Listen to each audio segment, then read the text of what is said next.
Salut tout le monde, ça va? Aujourd'hui, je suis ici avec mon ami et frère en Christ vénézuélien, Gabriel, et nous allons discuter un peu ici de l'arrestation de Nicolás Maduro et de la joie qui règne actuellement là-bas au Venezuela. Mais surtout, nous allons apporter ici des points de vue hors du commun. Nous allons parler du côté occulte que peu de gens connaissent, c'est-à-dire de la sorcellerie qui s'est produite là-bas il y a quelque temps. Alors, Gabriel, étant vénézuélien, il va nous apporter une vision, à nous les Brésiliens, que peu de gens connaissent. Donc Gabriel, présente-toi pour nous, parle un peu de ton appel, tu es missionnaire. Dans un instant, nous allons déjà apporter des choses très intéressantes. Mon cher pasteur, tout d'abord, merci pour l'opportunité. Aujourd'hui est un jour historique pour le peuple vénézuélien. C'est un jour où de nombreuses prières sont exaucées. L'arrestation et la capture de Maduro représentent un coup porté à la tête du serpent qui gouverne notre pays, la tête du dragon maléfique qui règne sur notre nation.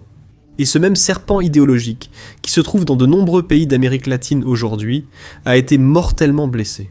Ce qui s'est passé au Venezuela est une joie pour moi. Mais cela doit aussi être une joie pour le peuple brésilien, le peuple colombien, le peuple argentin, pour le peuple latino-américain. Aujourd'hui, c'est une victoire de la lumière sur les ténèbres. C'est une victoire de Dieu, de l'Église du Christ, sur l'idéologie. Je suis Gabriel Orozco. Je suis un jeune Vénézuélien de 35 ans, fils de parents pasteurs. J'ai grandi au Venezuela. Je suis né au Venezuela. Je me suis formé au Venezuela, avec l'objectif de porter l'Évangile dans mon pays.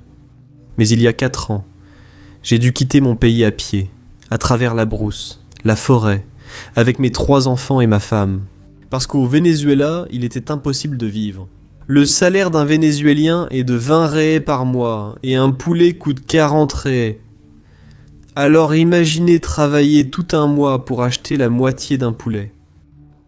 Il y a 4 ans, j'ai quitté mon pays avec mes 3 enfants, sans avoir où vivre, dormant par terre, dans les dangers de la sortie du Venezuela, avec la persécution politique, avec la persécution sociale que nous, les Vénézuéliens, vivons. Mais grâce à Dieu, je suis arrivé dans un pays béni. Et je me souviens que lorsque je suis arrivé à la frontière, l'armée brésilienne nous a ouvert les bras, à nous. Et pour moi, ça a été un choc, parce que je venais d'un pays où l'armée persécute et tire sur les Vénézuéliens. Et je suis arrivé dans un pays où l'armée m'attendait les bras ouverts. Lors de l'opération d'accueil en 2021, à ce moment-là, le président était Bolsonaro, et il y avait l'opération d'accueil à la frontière, et nous, les Vénézuéliens, avons été accueillis. Et depuis ce moment jusqu'à maintenant, nous avons 2 tâches. Prier pour notre pays, et parler ici au Brésil de ce qui s'est passé là-bas, afin que notre témoignage de vie puisse aussi ouvrir les yeux de nombreux Brésiliens dans le combat que vous menez aussi ici, qui est aussi un combat principalement spirituel. Oui, et tu m'avais dit qu'à l'âge de 9 ans, c'est à ce moment-là que Maduro a commencé à prendre la présidence. Et j'aimerais que tu parles de ton point de vue en tant que chrétien évangélique, de l'impact que cela a eu sur la vie spirituelle des gens. Qu'est-ce que tu penses que cela a nui ou ravivé dans la foi des personnes? Parce que nous, ici, nous avons une vision, nous les Brésiliens, que l'Église là-bas prie, que l'Église croit qu'elle sera libérée de cette oppression. Et parle-nous un peu de ça. Regarde, la première chose que cela a signifié à 9 ans, c'est que ma jeunesse m'a été volée, ma propre jeunesse. Plus de 10 millions de Vénézuéliens ont dû fuir leur pays. C'est la plus grande crise de réfugiés au monde, plus grande que la crise syrienne, plus grande que la crise ukrainienne. Et eux, ils ont la guerre, alors que nous n'avions pas de guerre. Mais il y avait un système idéologique erroné, et tout ce que cela représentait a affecté les Vénézuéliens avec ce nouveau gouvernement. Quand j'avais 9 ans, une structure s'est installée petit à petit. Pour que les Vénézuéliens soient trompés de la manière dont ils l'ont été, il faut des armes spirituelles. Parce que le Venezuela était un pays prospère, pasteur, le Venezuela avait la plus grande richesse d'Amérique latine. Le Venezuela avait le plus grand produit intérieur brut d'Amérique latine. Le Venezuela avait le salaire minimum le plus élevé d'Amérique latine. Et comment peut-on ruiner un pays de cette manière? D'abord, il faut... La première arme est spirituelle, la deuxième idéologique et la troisième l'éducation. Et ensuite tout s'est effondré, effondré, effondré. Mais la première chose qu'ils ont faite là-bas au Venezuela, c'était d'être envahi d'une certaine manière par une religion qui était la religion cubaine. Chavez, l'ancien président. Quand il est arrivé au pouvoir, il était fasciné par Fidel Castro et par Cuba. Et là-bas à Cuba, il y a la santeria cubaine qui est très forte. Alors, la première chose qu'ils ont faite en arrivant au Venezuela, en 1999, a été de commencer à pratiquer la sorcellerie, la magie, la santeria, qui est la religion cubaine. Et il y a des histoires qui disent que, par exemple, ils prenaient un avion autour du Venezuela, faisaient des rituels sataniques et livraient le Venezuela à des puissances sataniques. Par exemple, ils ont exhumé, ils ont sorti les os du libérateur Simon Bolivar et là, ils ont fait de la sorcellerie devant tout le monde, à la télévision publique, ils ont fait cela dans les palais du gouvernement. Tu vois leurs politiciens. Ils ont tous ce petit bracelet typique, tu sais, parce qu'ils sont santeros, des sorciers. Alors, la première chose qui s'est passée au Venezuela, c'est qu'on a livré notre pays à des puissances sataniques de sorcellerie et de santeria. Cela a donné une permission légale pour que notre pays soit détruit. Parce que la sorcellerie, la santeria, apporte la pauvreté, apporte la misère. Alors, la première chose que les autorités ont faite a été de livrer notre pays à ces entités sataniques de sorcellerie. Et ensuite, c'est là que tout a vraiment commencé. C'est pourquoi nous disons qu'une lutte spirituelle a commencé. La persécution dans les églises, la persécution des pasteurs. Maintenant, les pasteurs ne pouvaient plus parler librement. Il y avait des espions dans les églises. Si le pasteur parlait, priait, il était persécuté. Il y a par exemple, au Venezuela, un plan qui s'appelle le plan Bon Pasteur. Et ils en parlent. Les églises doivent s'enregistrer. Et toutes les églises enregistrées vont recevoir du matériel de sonorisation, du matériel de climatisation. Mais quel est le véritable objectif de cela? C'était de contrôler toutes les églises, de connaître le nom de toutes les églises. Et je ne sais pas si tu as vu sur le réseau, à la télé, qu'on montrait Maduro soutenu par les pasteurs. Tu as déjà entendu ça ici? J'ai déjà fait une vidéo sur ma chaîne à ce sujet. Maduro s'est-il converti ou non? Parce que maintenant... En réalité, tous ces pasteurs, la plupart, étaient des pasteurs qui étaient victimes de chantage, de pression, parce qu'ils savaient où était leur église, où ils habitent, qui est leur famille. Et si tu ne viens pas ici lever la main de Maduro, mon ami, tu vas en subir les conséquences. Alors, c'était une façon pour que le peuple chrétien, le plus humble, des églises les plus modestes, disent « Ah, les pasteurs sont avec Maduro, dont nous ne prions plus contre Maduro. » Parce que Maduro est un piège très fort. Parce que, d'un côté, tu livres le Venezuela à la sorcellerie, à la santeria, et de l'autre côté, tu contrôles l'église pour que l'église ne prie pas contre toi. Alors, c'est machiavélique comme affaire, et personne ne le sait. Les pasteurs ne soutiennent pas Maduro, ni ne sont victimes de chantage. Nous avons de la famille, des pasteurs du Venezuela, et je ne peux pas leur parler en ce moment. Ils sont isolés, contrôlés, les lignes téléphoniques sont surveillées. Elles sont interceptées. C'est quelque chose de démoniaque. Écoutez, j'imagine ce que vous traversez. Et ici au Brésil, pourquoi est-ce que nous apportons cette vidéo, frère? Parce que dans notre pays, il existe bien ces idéologies qu'ils veulent introduire. Et tout commence de manière très belle. Rien ne viendra comme ça, en montrant déjà toute la méchanceté derrière. Alors, il faut vraiment rester très vigilant et avoir le discernement spirituel, tu sais? Même si on pense que le chrétien ne doit pas s'impliquer en politique. Mais frère, en lisant la parole de Dieu, on le voit clairement, parce que le peuple, la politique, était totalement impliqué avec le peuple. Au Venezuela... Il disait, « Pasteur, la politique vient du diable et il l'a prise. » Écoute. C'est comme ça. Et ils ont commencé avec un culte de la personnalité autour de Chavez. C'est très fort, parce que ces régimes socialistes se maintiennent grâce à un culte de la personnalité. Et je me souviens qu'au Venezuela, par exemple, il disait « Notre Chavez, qui est aux cieux ». Regarde. Dans les écoles pour les enfants. Ils mettaient ça dans beaucoup d'écoles. Ferme les yeux. Demande une sucette à Dieu. Ouvre les yeux. Elle est là, non pas maintenant. Ferme les yeux. Demande une sucette à Chavez. Et la sucette apparaît. Elle apparaît là. Alors, il disait Chavez, le deuxième Jésus-Christ dans les foyers, le pasteur de nombreux Vénézuéliens, des hôtels modestes pour Chavez. Et tu sais quelle a été l'une des choses qui m'a le plus émerveillé lors de l'attaque qui a eu lieu aux États-Unis. Tu sais où les bombes sont tombées? L'un des endroits où les bombes sont tombées. Où elles sont tombées? Elles sont tombées à l'endroit où se trouvait l'hôtel du corps de Chavez, au Venezuela, sur une colline, dans un lieu élevé.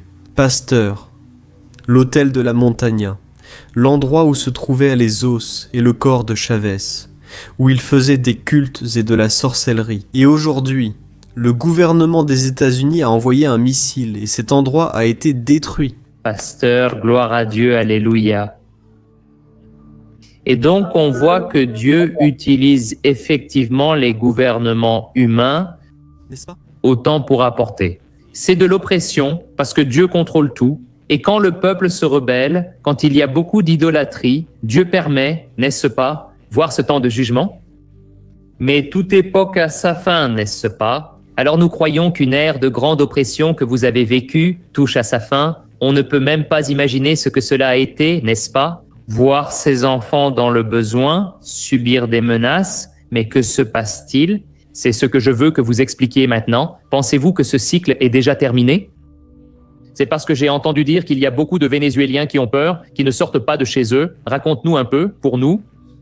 Il faut d'abord comprendre le contexte, n'est-ce pas? Le Venezuela n'est pas une dictature militaire ordinaire, pasteur, c'est une narco-dictature. Nous parlons d'une structure criminelle. Alors les chefs de l'armée vénézuélienne, les ministres en place, se sont emparés de toute la richesse de notre pays. Donc, notre pays a par exemple beaucoup de trafic d'armes, de trafic de drogue, beaucoup de choses mauvaises et illégales s'y passent, et ce sont les dirigeants de la dictature qui en ont le contrôle. Donc c'est une structure millionnaire. Nous parlons par exemple en Colombie. Pablo Escobar Gaviria rêvait d'arriver au pouvoir au Venezuela. Ils sont arrivés au pouvoir. Donc ce n'est pas une structure ordinaire. C'est ce que nous, Vénézuéliens, devons comprendre. Parce que, pour nous, notre idée d'une dictature, ce sont les dictatures militaires que nous avons connues sur notre continent. Mais au Venezuela, c'est comme un monstre. C'était comme, tu vois, elle a grandi. Une mutation si horrible, spirituelle, sociale, politique, criminelle, que beaucoup de gens ne savent pas ce qui se passe. Et maintenant que Maduro a été capturé, ils vont être capturés aussi. Nous allons découvrir la pourriture, les ordures qui étaient de là, que nous n'imaginions même pas. Torturés. Pasteur, nous avons des Vénézuéliens. Le Venezuela compte plus de 1000 prisonniers politiques, des personnes disparues. Regardez, au niveau de l'Holocauste, pasteur, au niveau de l'Holocauste juif, allez, c'est horrible ce qui s'est passé. Donc, pour pouvoir démanteler, il faut tout démanteler. C'est un plan très sophistiqué. Parce qu'en Venezuela, pasteur, il y a des cellules du Hezbollah, des cellules de l'État islamique, des cellules terroristes, beaucoup. La première chose que je fais, les États-Unis, c'est parfait. Vous croyez que vous êtes invincibles. Ils sont entrés et ont attrapé la tête du serpent. Ils sont entrés par la partie mûre. En fait, il dit que Maduro était chez lui et qu'il allait entrer dans le bunker. Et son bunker est entouré de fer, de métal. Et il n'a pas réussi à entrer. Et ils l'ont attrapé par surprise. Alors, la dictature vénézuélienne qui disait « Nous avons une armée. Nous avons des armes. » Ils sont restés là. Ils n'ont rien fait. Alors, tronc! Et ils envoient un message. Les États-Unis ont le pouvoir d'entrer quand nous voulons entrer. Maintenant, voici la réponse de la structure criminelle du Venezuela. Quelle est la réponse? Vous décidez si la transition sera pacifique ou si vous allez compliquer les choses. Alors maintenant, au Venezuela, c'est une anarchie totale.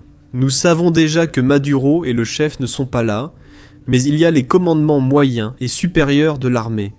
Donc maintenant, c'est l'anarchie.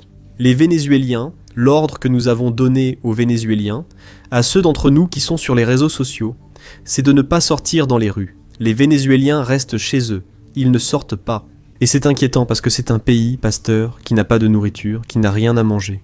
Et je suis inquiet pour ma famille, parce qu'on ne peut pas sortir, mais la nourriture est très chère, comment vont-ils faire? Mon père, ma famille a besoin de médicaments. Tu vois, c'est une situation... Nous sommes ici en train de célébrer. Nous pouvons attendre 1, 2, 3 mois de plus pour les Vénézuéliens persécutés là-bas. Car maintenant, pasteur, ils sont désespérés. Et tu sais que la méchanceté, quand elle est désespérée et que ce sont ses dernières heures, c'est là qu'elle agit le pire.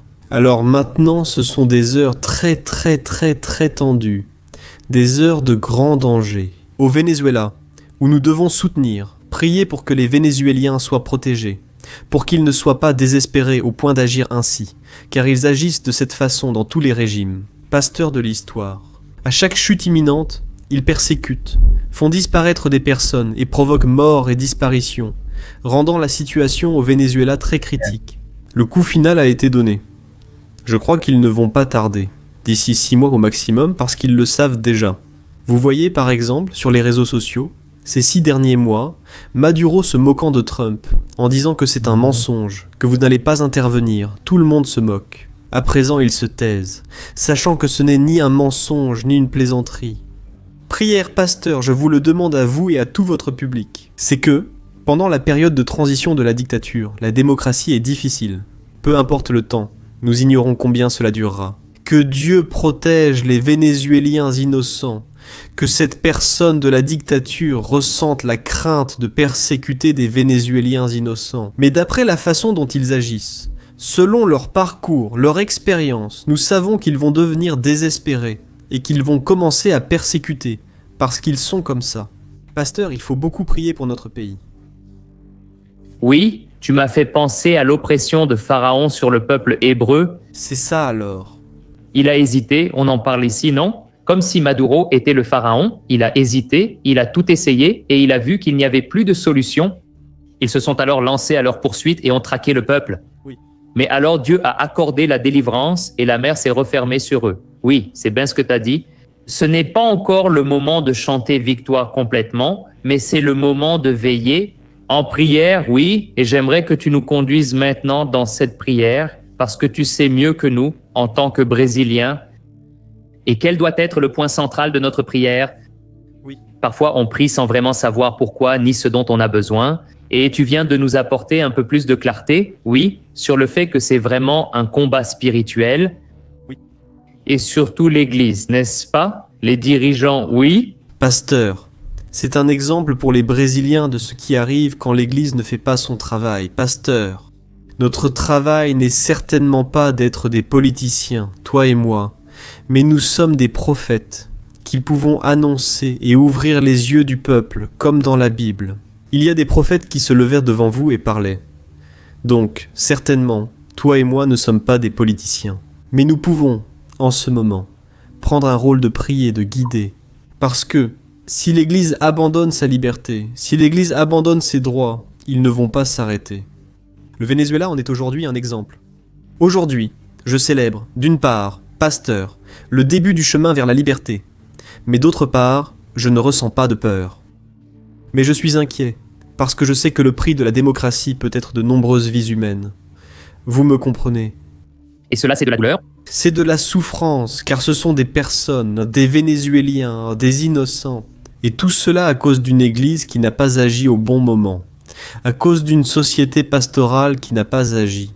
Chavez a été élu en 1999, avec seulement 3 millions de voix, et 5 millions de Vénézuéliens ne sont pas allés voter. Cela veut dire que la tragédie des Vénézuéliens est due à la majorité qui était absente?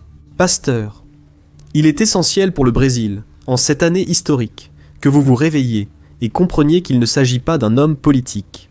Ce n'est pas une question de Maduro, Trump, X ou de non. C'est une guerre spirituelle. C'est un système maléfique contre un système divin. C'est que notre continent a des prophéties d'être réveillé, de vivre un grand réveil, et tout cela que nous vivons. Cette attaque idéologique contre la famille traditionnelle, contre l'Église, la famille conservatrice, contre notre foi. C'est simplement l'antéchrist qui veut empêcher le réveil. Si nous nous réveillons à temps, pasteur, pouvons-nous éviter la souffrance? Je parle en tant que Vénézuélien. Si vous vous réveillez à temps, vous éviterez larmes, pleurs et souffrances. Des familles indivisées, pasteur, c'est de cela qu'il s'agit? Alors, s'il vous plaît, en tant qu'Église, ouvrons les yeux. Ce n'est pas un combat contre un homme politique.